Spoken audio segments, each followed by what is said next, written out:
48시간 전에 마감한 트레이더가 생생하게 전하는 글로벌 마켓 리뷰 델타1입니다.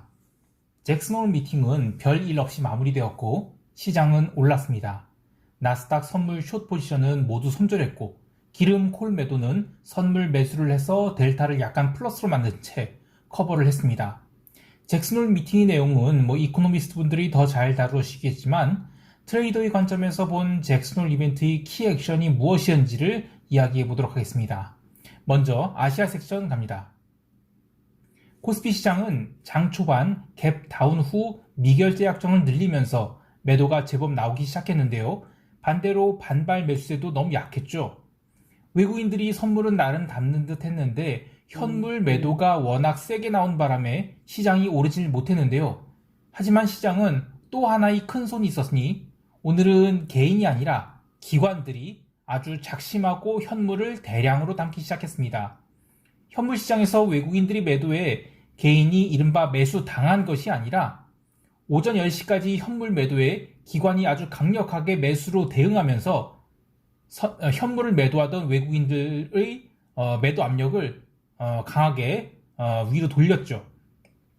그래서 10시 이후에 시장은 위로 턴하게 되었고요. 외국인이 선물 매수 강화에 기관이 강력한 현물 매수까지 합쳐지면서 시장은 상승에 가속도를 붙입니다. 특히 오늘 선물 베이시스가 장중에 0.5포인트에 가깝게 초강세를 보였는데요. 선물 구원물 잔존일이 이제 2주일밖에 안 남았죠. 여기서 이론 베이시스 0.14포인트 대비 선물 베이시스가 무려 0.5포인트가 나오면 당연히 프로그램 차익 매수가 들어오게 마련인데요. 오후장 들어서 지수가 살짝 조정을 보였음에도 불구하고 베이시스는 계속 양호했고요. 지수는 중요한 이평선에 걸친 채 마감을 하게 됐습니다. 하루 종일 기관들이 현물 매수가 무려 7천억 넘게 이어졌는데요. 사실 외국인들도 현물 매도 4천억 중에 삼성전자가 1850억, 그리고 NC소프트가 무려 1370억이었다는 것을 감안한다면 나머지 인덱스 바스켓은 얼마 매도가 나오지 않은 것이니 기관이 현물 매수가 이렇게 들어왔으면 전반적으로 나머지 종목들은 굉장히 분위기가 좋았다라고 할 수 있겠습니다. 일단 하루만 놓고 보면 시장은 의미 있는 바닥을 쳤다고 할 수 있겠습니다. 선물이 보합으로 끝나긴 했지만 주봉 410선을 지켜서 끝났다는 점, 그리고 옵션 시장에서 외국인들이 아주 좋은 가격에 양매수 포지션을 강화했다는 점은 시장이 위아래로 크게 열려있을 가능성을 보여주지만 미국 세션이 마감된 지금은 상방으로 크게 열려있는 상태로 마감하게 되었습니다. 오전장의 변동성이 증가한 부분은 오후에 조금 빠지긴 했으나 3주차에 빠질 양이 거의 빠지지 않은 상태죠. 그래서 월요일에는 변동성이 크게 하락할 수 있고 그러면 이제 변동성 매도와 지수 상승이 함께 나타나면서 풋옵션 시세는 이거 잘하면 이번 물에는 풋옵션 시세 이제 끝난 거 아닌가 라는 생각도 하게 됩니다. 이렇게 되면 개인이 그 대량 풋레이쇼 스프레드가 이익으로 전환되는데요. 외국인들은 풋 쪽을 닫았다면 이제 위쪽으로 크게 열지 않을까라는 생각을 해봅니다. 자세한 대응 전략은 총평 때 하기로 하고요. 유럽 세션 갈게요.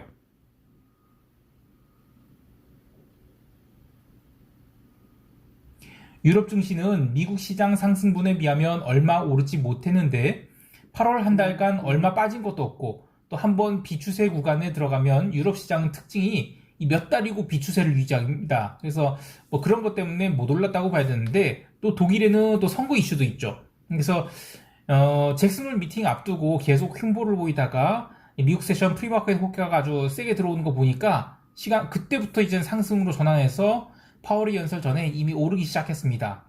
파월 연설 이후에도 상승폭이 있었지만 그건 변동성 매도에 의한 상승이었고요.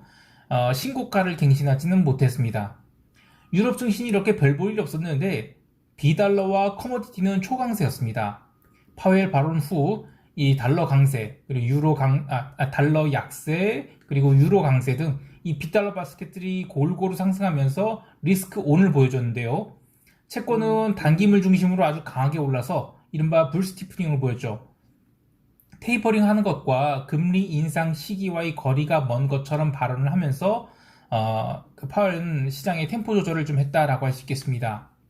커머디티도 기름 빼고는 굿이며 골드며 강하게 올랐는데 기름이 못 오른 이유는 이란 증산 이슈가 다시 올라오고 있는 데다가 이 오일 리그 카운터 증가에 옵션 변동성 감소까지 복합적으로 작용하면서 상대적으로 덜 올랐다 정도로 해석할 수 있겠습니다.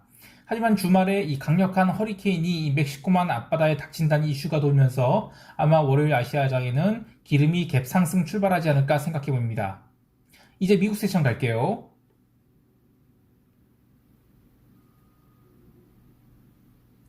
미국 세션을 한마디로 요약하면 소문난 잔치에 먹을 게 없다는 것이었습니다.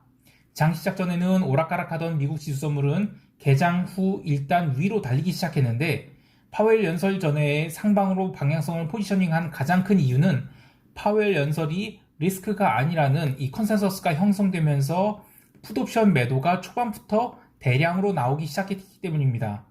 그리고 파웰 연설 시작하고는 지수 선물 강력하게 상승하고 또 변동성 매도도 쏟아져 나오면서 지수는 한방에 S&P 기준 4,500선으로 달려가 버렸습니다. 밤 11시 20분경 연설이 끝나자 나스닥 선물은 상승세를 뒤집으면서 다시 내려온 듯 했는데 연설 끝나고 내려온다면 이벤트 소멸로 롱들이 스탑 나오는 것을 보아서 상승폭을 모두 반납할 수 있겠다라는 생각을 해서 하락이 어느 정도 진행된 뒤에 쫓아가서 숏포지션을 추가했는데 이벤트 소멸보다는 변동성 매도가 더욱 강한 컨센서스였고 그래서 지수는 고가권에서 지그재그를 보이다가 상승 전환을 하면서 사실상 종가 고가로 마감했습니다.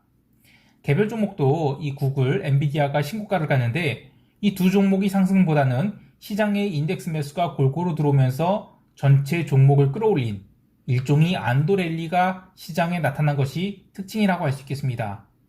또한 어제 러셀은 무려 3%나 상승했죠. 그러면서 아주 중요한 이평선을 위로 강하게 뚫고 돌았기 때문에 시장은 또 다른 랠리의 시작이라고 봐야 되겠습니다. 금요일에 변동성이 많이 죽었다고는 하지만 아직도 변동성 선물과 실질 변동성 간의 괴리는 엄청난데요. 따라서 옵션이 죽기 전까지는 제대로 된 하락을 보기는 어렵다고 봅니다. 나스닥 선물은 그동안 끌고 오던 보철병을 포함해서 장중에 진입한 것까지 모두 손절매를 했고 또 당분간 나스닥 매도는 쳐다보면 안 되겠습니다. 어제 채권이 강세를 보였음에도 불구하고 금융주도 강세를 보였죠. 이것은 시장이 안도 랠리를 보였기 때문에 이 바스켓으로 거의 모든 종목들의 대량 매수가 들어왔기 때문인데요. 이러한 훈풍이 EM 시장으로 번질지 아니면 미국만이 안도 랠리일지는 차후 확인이 필요하지만 기본적으로는 시장이 레벨업을 할 준비가 되었다라는 해석이 맞는 것 같습니다. 자, 이제 시장 총평하면서 대응 전략 이야기해 볼게요.